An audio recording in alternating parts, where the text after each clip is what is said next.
Most people think being rich means earning more money, but the truth is, wealth is built by owning assets, not liabilities. So what's the difference? An asset puts money into your pocket. A liability takes money out of your pocket. It's that simple. For example, if you buy stocks that pay you every month, that's an asset. If you own a rental property that generates income, that's an asset.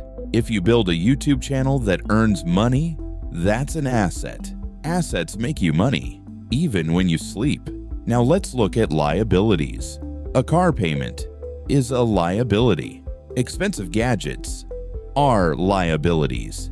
Anything that constantly takes money from you is a liability. Poor people buy liabilities and think they are assets. Rich people buy assets that pay them forever. This is the real secret to wealth. Focus on owning things that make you money, not things that cost you money, because assets make you rich. Liabilities keep you working forever. Welcome to the Practical Millionaire, where wealth is built practically.